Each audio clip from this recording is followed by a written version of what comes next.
വണ്ടിയാണോ ഉദ്ദേശിക്കുന്നത്? ചെറിയ ഏത് വണ്ടി ആയിക്കോട്ടെ, ഏത് വണ്ടി ആയിക്കോട്ടെ, ഒരൊറ്റ പെർമിറ്റ് ആണ് എല്ലാവർക്കും സുഖം. അങ്ങനെയുള്ള കാര്യങ്ങളൊക്കെ പോകുന്നുണ്ട്. അങ്ങനെ പോകുമ്പോൾ ടാക്സ് നമ്മൾ കർണാടക ടാക്സ്, തമിഴ്നാട് ടാക്സ് എന്ന് പറഞ്ഞ് കൊടുക്കാറുണ്ടല്ലോ. ഈ എല്ലാ ടാക്സും കൂടെ ഇപ്പം നമ്മളൊരു കാർ എടുത്തു അല്ലെങ്കിൽ ഒരു ലോറി എടുത്തു, ഓൾ ഓവർ ഇന്ത്യക്ക് ഓടാനായിട്ട് ഒരു ടാക്സ് കൊണ്ടുവരികയാണെങ്കിൽ എന്താണ് അതിനെക്കുറിച്ചുള്ള അഭിപ്രായം എന്ന് പറഞ്ഞു കഴിഞ്ഞാൽ ഇപ്പം മൊത്തത്തിൽ വലിയ വണ്ടിയാണോ ഉദ്ദേശിക്കുന്നത്? ചെറിയ ഏത് വണ്ടി ആയിക്കോട്ടെ, ഏത് വണ്ടി ആയിക്കോട്ടെ, ഒരൊറ്റ പെർമിറ്റ് ആണ് എല്ലാവർക്കും സുഖകരമായിട്ടുള്ള കാര്യം.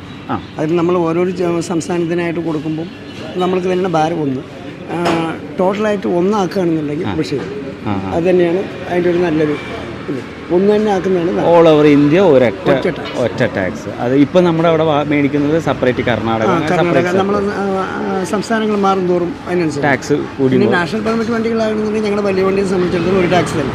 പിന്നെ നമ്മളിവിടെ ഏത് സംസ്ഥാനത്തെ വണ്ടിയാണോ അതിനൊരു ടാക്സ്, അതായത് കോട്ട ടാക്സ് എന്ന് പറയുന്നത്. ആ വർഷത്തിൽ 4 ടാക്സ് വരും.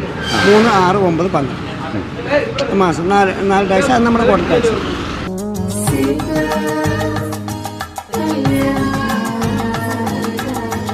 ജനങ്ങളുടെ ഹൃദയം തൊട്ടറിഞ്ഞ സ്ഥാപനം ദൃശ്യ മാർബിൾസ്, വടക്കഞ്ചേരി, ചിറ്റൂർ.